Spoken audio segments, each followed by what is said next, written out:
ज़्यादा शुगर इस्तेमाल की, शुगर रिच खाना खाया। शुगर का मतलब खाली चीनी नहीं है, जो चावल के अंदर शुगर है, जो गेहूं के अंदर जो शुगर है, वो शुगर की भी बात कर रहे हैं। तो आपको हर 2-3 घंटे में कुछ ना कुछ खाने की आदत थी रमजान से पहले 11 महीने तक। कुछ ना कुछ खाया पिया, जरूरत रही तो खाया, जरूरत नहीं रही तो खाया, मजे के लिए खाया, क्रेविंग हुई तो खाया। फिर चाय पी या दूसरे कैफेन वाली ड्रिंक्स पी टाइम टू टाइम, और स्नैकिंग की। स्नैक्स नहीं मिले तो एकदम एनर्जी क्रैश हो गए, ऐसा महसूस हुआ।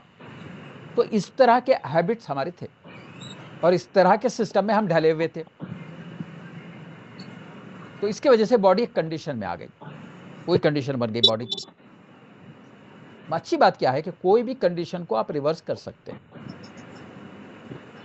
तो ये खराब जो 11 महीने का लाइफ स्टाइल था, उसको आपने रमजान में रिवर्स करने, बदलने की कोशिश की और किसी हद तक कामयाब भी हुए। तो अब एक काम कीजिए, लिखिए, ये बहुत इंपॉर्टेंट एक्सरसाइज है। लिखिए कि 11 महीने में जो आपको चीजें परेशान करती थी, उनमें से कौन कौन सी चीजों पर रमजान में आपने कंट्रोल किया है। अगर आपको शुगर क्रेविंग होती थी, अब नहीं होती है। पहले आपको खाने के अलग अलग खानों की क्रेविंग होती थी, अब नहीं हो रही है। जो भी चेंज आपके अंदर आया, एनर्जी लेवल में आपको फर्क महसूस हो रहा है, वो सब लिखिए, ताकि फिर आने वाले 11 महीनों में इसको आप मेंटेन कर सकें अगले रमजान तक। तो ऑटोफेजी जो है, जैसे मैंने कहा था इससे पहले भी, आपको एक पूरे डिटेल प्रोग्राम में रोज ऐसे आपके सेलुलर क्लीन अप होता, सेल के लेवल पे क्लीनिंग अप, सफाई होती है। जब आप दिन में रोजा रखते हैं तो बॉडी अपने अंदर जो पहले से एनर्जी स्टोर्ड है, जो फैट स्टोर्ड है, उसको इस्तेमाल करती है। इससे आपका इंसुलिन बेहतर काम करता है। आपके पैथवेज जो हैं बॉडी के अंदर, जो कनेक्शंस हैं, जो कनेक्टिविटीज है, वो सारे एक्टिव हो जाते हैं, वो रिपेयर होता है उनका। और आपकी बॉडी जो है, एक बॉडी को एक मौका मिलता है कि वो अपने अंदर जो जमा कचरा और स्ट्रेस है, उसको निकाल के बाहर फेंके। और इसी कचरे और इसी स्ट्रेस की वजह से बॉडी के अंदर इन्फ्लेमेशन भी होता है, थकन भी होती है।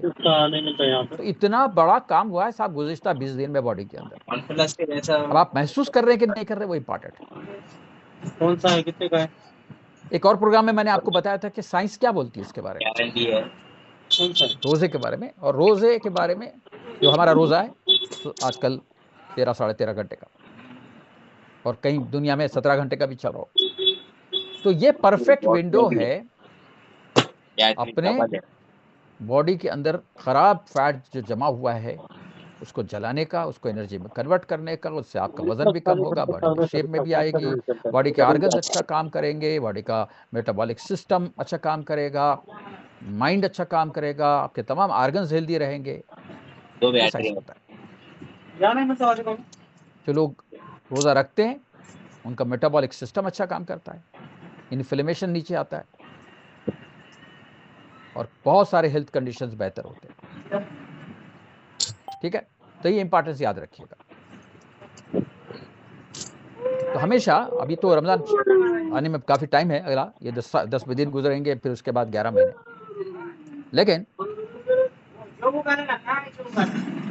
नेक्स्ट टाइम अपने आप को रमजान से पहले तैयार कीजिए, रमजान से पहले तैयार कीजिए। खाने पीने पे आस्ते आस्ते कंट्रोल करना शुरू करिए, इंटरमीडिएट फास्टिंग करिए। और खाने का विंडो जो है ना, अब आप आजकल खाने का विंडो क्या पता है आपको? मतलब अगर कोई इंसान सुबह में 8 बजे खाना शुरू करता है तो 8 बजे और 4 घंटे, 12 बजे तक भी खाते हैं लोग, 1 बजे तक भी खाते हैं। तो दिन में हम लोग 12, 15, 17 घंटे खा जा रहे हैं। जितना जगते हैं, आप सोते हैं, उसको छोड़ के बाकी वो हर वक्त में खा रहे हैं। तो इस विंडो को कम कीजिए, विंडो को कम कीजिए। दिन भर में अगर आप जो भी कुछ खा रहे हैं उसका विंडो अगर आप 8 घंटे कर लें, देखिए आप ज्यादा टाइम बिना खाए रहेंगे ना, तो इससे बॉडी को बड़ा हेल्प मिलता है। स्नैकिंग कम हो जाएगी, शुगर खाना कम करेंगे, मीठी चीजें इस्तेमाल करना कम करेंगे। तो क्या होता है, आपका मेटाबॉलिज्म फैट बर्निंग की तरफ आ जाता है। औषध ने जेवण खा लिया, तो ऑलरेडी आप जो चांगला हर्बल जेवण के खा लिया। सिस्टम को फॉलो करते हैं साल भर ना, वो ऑलरेडी इसी मोड में है, फैट बर्निंग मोड में। आपके सिस्टम पे कोई बर्डन नहीं पड़ता है, कोई बर्डन नहीं पड़ता है। तो ऐसे लोगों के लिए अपने बॉडी को नॉन रमजान मोड से निकाल के रमजान मोड में डालना कोई मुश्किल नहीं होता है, पहले से तैयारी करनी पड़ेगी। और जब आप खाने के विंडो को कम कर रहे हैं कि दिन भर में कितने घंटे के बीच में आप खाने वाले हैं, तो क्या होगा, ऑटोमेटिकली कार्बोहाइड्रेट, रिफाइंड कार्बोहाइड्रेट का इस्तेमाल कम। अब रिफाइंड कार्बोहाइड्रेट के बारे में आपको बताता रहता हूँ, व्हाइट राइस है, मैदा है, मैदे से बनी हुई चीजें हैं, इनका इस्तेमाल कम हो जाएगा। और कोशिश करना चाहिए कि आप होल ग्रेन ज्यादा खाएं, होल फूड ज्यादा खाएं, जिसके अंदर उसका छिलका शामिल हो, फाइबर शामिल हो, और हाइड्रेशन अच्छा करें। 3-3,500 इससे बॉडी के अंदर एक स्टेबिलिटी आती है। रमजान आने से पहले ही अपनी बॉडी को स्ट्रांग और स्टेबल बना सकते हैं अगर आप अपने शेड्यूल में चेंज लाएंगे। जब आप रमजान के 4 से 10 दिन के जो फेज होता है ना, अगले पहले 10 दिन, तो आपकी बॉडी में एक ट्रांसफॉर्मेशन आना शुरू होता है, ये ट्रांजिशन फेज बोलते हैं। और कई लोगों के अंदर मेंटल क्लैरिटी आती है, उनका माइंड क्लियर होने लगता है, एनर्जी स्टेबल रहती है, और आपकी body Aahista Aahista fat burning की तरफ जाती है। और जब आप रोजे में रहते हैं, रोजे की हालत में, तो आपके बॉडी के अंदर हेल्दी हार्मोन्स बढ़ते हैं, हेल्दी हार्मोन्स जो ग्रोथ हार्मोन बोलते हैं। मसल बढ़ता है आपका, बॉडी के अंदर रिपेयर को सपोर्ट मिलता है, तुमची आईडी बनून जाते, और फैट लॉस ज्यादा बेहतर तरीके से होता है। ठीक है, ये इंपॉर्टेंट है। डॉक्टरला म्हणता का आपण दमान उसके बाद लास्ट 10 लावा दिन सेलन म्हणते 5-2,000 लागतात, ये अब बॉडी के रीसेट का टाइम है। रीसेट जो 20 दिन का प्रोसेस हो गया पूरा, उसके बाद त्याच्या आयडी वर तुम्हाला मागून देता आम्ही, त्याच्या आयडी वर तुम्हाला रोज गाईड करतात, काय खायचं काय पियाचं ते थोडा बोल चुका हूं कि ये स्पिरिचुअली, रिलीजियस वाइज, प्रोडक्ट मागवावं लागते, मजहबी एतबार से बहुत इंपॉर्टेंट दिन है। प्रोडक्टचे पैसे तुम्हाला वन टाइमच द्यावं लागतं। कुछ लोग दुख भी महसूस करते हैं कि 11 रमजान हमसे बिछड़ आना म्हणून तुम्हाला आखिरी चंद दिन रह गए, गुजर जाएगा, परवा दिवशी येऊन गेले की तुमची नुकसान हो जाएगा हमारा, क्योंकि हम तो आदी हो गए थे इसकी। काश ये रमजान थोड़ा और चला जाता, आगे बढ़ता। आपण मृत्यू आल्यापर्यंत पैसे बघत राहतात, स्पिरिचुअल कैफियत, पैसे गेले, मग और ऐसी कैफियत फिर आपको साल भर महसूस भी नहीं होती। काय म्हणतात ते, काय करतात तुमच्यामध्ये पित्र, बहुत सारी चीजों का दखल होता है, पित्र करता, अल्लाह के खास मेहरबानी, खास फजल महसूस करते हैं। साथ ही बहुत सारे फिजिकल बेनिफिट्स भी आप महसूस करते हैं। आपके इन्फ्लेमेशन का लेवल ड्रॉप हो जाता है। सैमसंग A12 होगा क्या? इस 10 दिन के दौरान आप महसूस करेंगे आपका डिसिप्लिन और बेहतर हो गया है। आपके दिमाग पे, आपके ब्रेन पे जो हमेशा एक धुंध जैसी छाई रहती थी, 10,000 का है, 12,000 का है, 15,000 का है, 20,000 का उड़ गई है, साफ हो गई है, क्योंकि आपकी क्रेविंग्स कंट्रोल में आ गई है। तो लिख लीजिए, रमजान के आखिरी 10 दिन में जो आप फायदे और जो मोटा मोबाइल है, बेनिफिट्स और जो हेल्थ और वेलनेस फील करते हैं ना, वो साल के किसी और पीरियड में आप महसूस नहीं करते। ये इंपॉर्टेंस है 10 दिन में। इसके बारे में तो हमने बात की कि क्या खाना चाहिए, क्या नहीं खाना चाहिए, तो लगातार हम बात करते ही रहे हैं। इफ्तार में क्या करना है, डिनर में क्या लेना है, सहरी किस तरह से करना है, और आप लोगों को देख भी रहे हैं। ठीक है, तो ये आपको जो है क्लियर आइडिया है। और खासतौर से रोजे के इफ्तार के मौके पे आपको किस तरह किन किन चीजों की एहतियात करना है, क्यों इम्पॉर्टेंट है। हमने एक पूरा प्रोग्राम किया था डेट्स के ऊपर, खजूरों के ऊपर, खजूरों की हमारे सेहत के लिए, हमारी एनर्जी के लिए कितनी इंपॉर्टेंस है, क्या क्या न्यूट्रिशन इसके अंदर आप भरा हुआ है, इसको हमने देखा। तो खजूर और पानी, ठीक है, और लाइट इफ्तार करें, और बाकी की चीजें डिनर में करें। एक डिनर में आपका मील जो है वो बैलेंस होना चाहिए, प्रोटीन और फाइबर से भरा होना चाहिए। ओवर ईटिंग मत कीजिए, शुगर का इस्तेमाल अवॉइड कीजिए, ठीक है, और प्रोसेस फूड मत लीजिए। ये सब कुछ हमने सीखा, और डाइट प्लान को अगर आप फॉलो कर रहे हैं तो ऑलरेडी उससे आप बच रहे हैं।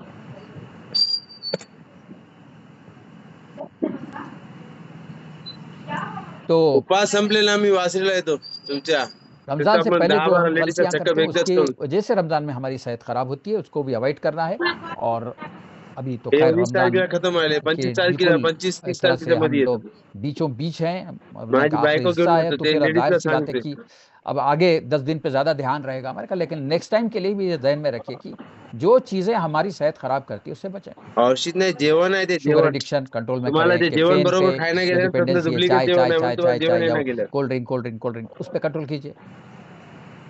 अपने नींद का एक डिसिप्लिन बनाइए, ये करिए तो आप फिर आपको रोजे में ऐसा कोई प्रॉब्लम नहीं आएगा जिसकी वजह से आपको शिकायत करना पड़े।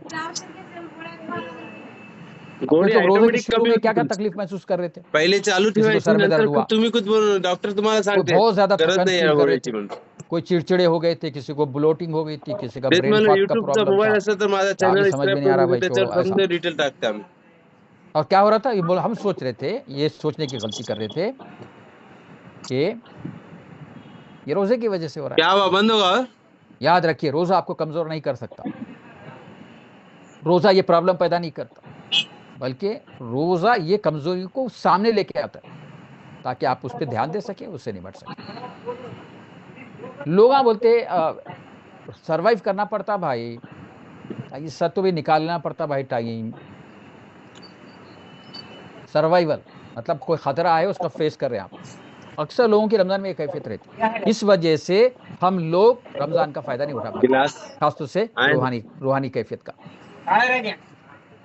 रोजे का मकसद आपको कमजोर करना नहीं है, आपको ये माइंडसेट नहीं देना है कि आप सरवाइव कर रहे हैं। सर्वाइवल तो खतरे में घिरा हुआ इंसान सर्वाइव करता, इसी तरह अपने आप को जिंदा रखता नहीं। वो कैफियत में है तो रमजान का सही फायदा उठा ही नहीं सकेंगे। असल में रमजान आपको देता है क्लैरिटी, आपको एनर्जी देता है, आपको लाइटनेस देता है, आपको कंट्रोल देता है। और अगर भारीपन आता है बॉडी के अंदर, कुछ काम करने तबीयत नहीं चाहती, हरकत भी मुश्किल हो जाती है, तो फिर इसका मतलब क्या है, प्रॉब्लम रोजे में नहीं है, हेलो, प्रॉब्लम हमारे बॉडी में, उसको दुरुस्त कीजिए। तो ये रमजान का हिस्सा तो भी निकल गया बोलना, दुकान है समझ, मेटाबॉलिज्म को ट्रेनिंग दीजिए, लाइट येते त्याच्यावर घुमवायची, और ये सब जो खराब चीजें हैं, खासतौर से शुगर कंट्रोल, शुगर के इस्तेमाल पे कंट्रोल होना है, प्रोटीन का इस्तेमाल बढ़ना है, एक्सरसाइज जो रमजान से पहले होती है तो रमजान में भी जारी रखना है, नींद का जो भी शेड्यूल है मतलब बन जाए उसको फॉलो कर लीजिए। आम दिनों में तो हम बोलते हैं 8 घंटे सोइए, रमजान में 6 घंटे भी अगर रात की नींद पूरी हो जाए कमाल है, बेहतरीन है, आपके लिए काफी। पैदल चलने की आदत रमजान में भी जारी रखिए और हाइड्रेशन पे ध्यान दीजिए। ये करते रहेंगे इंशाल्लाह, आप देखेंगे रमजान आफ्टर रमजान आपकी सेहत, आपकी फिटनेस, आपकी एनर्जी बेहतर से बेहतर होती जाएगी और आप इंतजार करेंगे बेचैनी से रमजान अगला कब आएगा, अगला रमजान कब आएगा। तो थैंक यू वेरी मच आज के आपके टाइम के लिए, और मुझे उम्मीद है कि जो चीज़ें हमने डिस्कस की, एक तरह से हम लोगों ने आज रिव्यू किया कि लास्ट 20 दिन में हमारे साथ क्या हुआ, हमने क्या क्या सीखा, क्या क्या चीज़ों को अपनाया, कहाँ गलतियाँ होती हैं, हेलो एक्सक्यूज़ मी, गलतियाँ होती हैं, मैं कभी आपको ब्लेम नहीं करूँगा, हर इंसान से गलतियाँ होती हैं, ऊंच नीच आती है, माहौल का भी असर पड़ता है, उसके बावजूद आपने न्यूट्रिशन के साथ रोज़ा रख के एक बेहतरीन मॉडल को फॉलो किया और दूसरों के लिए आप एग्जाम्पल हैं। मैं तो आपकी तो पीठ थपथपाऊंगा, इतने चैलेंजेस के बावजूद आपने रोज़ा रखा, वो भी न्यूट्रिशन के साथ। चैलेंज क्या था? चैलेंज न्यूट्रिशन का नहीं था, चैलेंज रोजे का नहीं था, चैलेंज माहौल का था, सबसे बड़ा चैलेंज माहौल का था, क्योंकि अपने अतराफ नेगेटिविटी, अपने अतराफ ऐसे लोग हैं जो कुछ भी नहीं जानते, जो न्यूट्रिशन के बारे में कुछ नहीं जानते, हर्बल लाइफ के बारे में कुछ नहीं जानते, हर्बल लाइफ के सिस्टम के बारे में कोई आइडिया उनको नहीं है, इसलिए वो अपनी अपनी बातें करते, उनकी बातें सुनते हुए रोज़ा रखना ये सबसे बड़ा काम, सबसे बड़ी कामयाबी। तो इंशाल्लाह आज शाम का लिंक मिल जाएगा आपको एक्सरसाइज का, बिल्कुल एक्सरसाइज भी कीजिए। और जो weight loss challenge season Ramzan का स्पेशल 38 चल रहा था हमारा, ये इतवार को 15 मार्च को उसकी लास्ट चेकअप है, आप वो भी कर लीजिए पूरा। और फिर हम लोग जाएंगे कुछ छुट्टी में, है ना, रमजान के आखिरी 5 दिन में और ईद के बाद 1-2 दिन, और फिर उसके बाद हम लोग वापस आएंगे पूरे ताकत और पूरे जोश के साथ अपने क्लब में और अपने सिस्टम में, अपने वीएनसी के वेल स्टॉक्स में और सारे प्रोग्राम्स में। नवीन है, तो अभी तो है, आप मत समझे कि आज ही इजाज़त ले रहा हूँ, अभी हैं दिन हमारे पास, तो इंशाल्लाह मिलते हैं, इजाज़त दीजिए, अपना ख्याल रखें, अल्लाह हाफिज़।